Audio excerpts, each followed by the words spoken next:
ve Mescid-i Aksa'nın özgürlüğü ülkelerin menfaatlerinin çok çok üzerindedir. Bu sorumluluğu bir kez daha Esselamu Aleyküm ve Rahmetullahi ve Berekatuhu. Tekbir!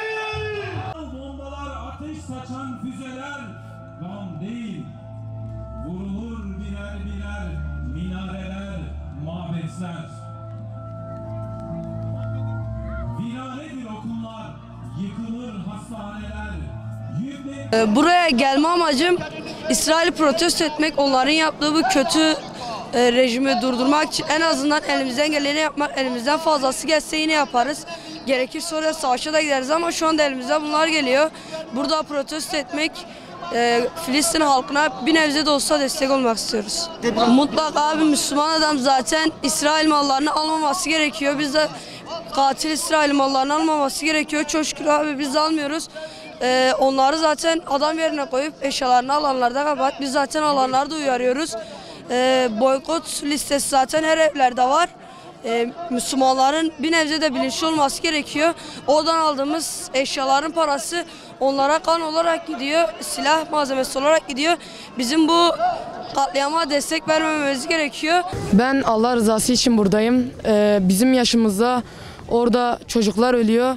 Bunun için biz buradayız. İsterse burada yağmur değil, isterse burada kıyamet kopsa biz buraya yine de geleceğiz. İsrail terör devletidir. Buna karşı biz susmayacağız. Bizim gibi çocuklar buraya gelmeye devam edecek. Bunu unutmasınlar. Onlar terör devletidir. Biz Allah'ın izniyle galip geleceğiz. Merak etmesinler, Allah onların yanındadır. Buraya Filistin için, Gazze'deki çocuklar için. Şu an savaş oluyor, çocuklar, bebekler ölüyor da.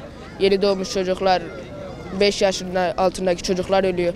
O yüzden buradayım. Müslümanlara destek vermek için geldim. Ebu Ubeyde'ye selam vermek için geldim. Aksa Tufanı'na selam vermek için geldim. Filistin'e destek için geldim. Filistin'deki o bebekler ölmesin. Bu bebekler yaşasın. İsrail yenilecek. Hristiyanlar, Yahudiler bundan hiçbiri kazanamıyor. Müslümanlar tektir. Müslümanlar Allah'a inanır. Allah herkese güç verendir. Allah bir ismi var, Kudret, Kadir. Allah en güçlüsüdür ve Müslümanlar hep güç verendir. Kimmiş o Müslümanlara karşı gelen? Müslümanlara karşı gelenler hemen ölür. Hiçbiri duramaz. Cennete giremeyecekler. Onlar ahireti bilmiyor. Ahirete geldiklerinde cehennemde bir yanacaklardır. Gazze için geldim buraya. Onların yanında olsam çok kötü olur yani. Elimde olsa gidebilirim ama gidemiyorum. İşte yani bir eşya alınca boykotuna bakıyorum, öyle alıyorum. Ben abimle bir tane gazete gibi bir şey hazırladık. Yani üstüne İsrail malıdır dikkat, her alım bir ölüm demektir yazdık. İsrail malının kağıdını, yani İsrail mallarının şeylerin hepsini gösterdik ve duvarlara tek tek asıyoruz. Buradan Filistin'e, Mescid-i Aksa'ya ve oradaki Gassam Dugaylarına ve bütün Müslüman devletlere selamım üzerine olsun. Burada Filistinli kardeşlerimiz için buradayız. Filistinli kardeşlerimiz için toplanmışız ve 10 binleri bulan kişilerle burada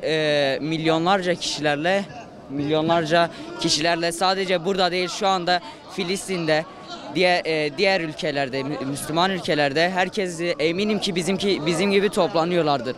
Bizim elimizden gelenler bunlar. Biz Selahaddin Eyyubi'nin çocuklarıyız ve onun yolundan ilerliyoruz. Hz. Muhammed sallallahu aleyhi ve sellem'in Allahümme sallallahu aleyhi ve sellem, onun yolundan gidiyoruz. Eminim ki buradaki bütün kardeşlerim benimle aynı duyguları paylaşıyordur. Biz gerekirse buradan savaşa da gireriz, gerekirse oradaki İsraillerin soyunu da kuruturuz. Biz buraya Adana'dan geldik. Adana'dan gelmemizin başlıca sebepleri Filistin'deki, Gazze'deki mazlumların yanında olduklarımızı belli etmek için buraya geldik. Siyonistlerin, Yahudilerin, işgalcilerin de karşısında olduğumuzu belli etmek için bir kez daha burada toplandık. Boykotu uyguluyoruz. Yani İsrail'in, Yahudilerin mallarını boykot etmemiz gerekiyor da, ediyoruz da. Bunun için kendi mallarımızı da üretmemiz gerekiyor. İsrail'in mallarını almamamız ve onların kurşunlarına bir kurşun da bizim eklemememiz lazım. Oradaki mazlumların yanında olmamız lazım.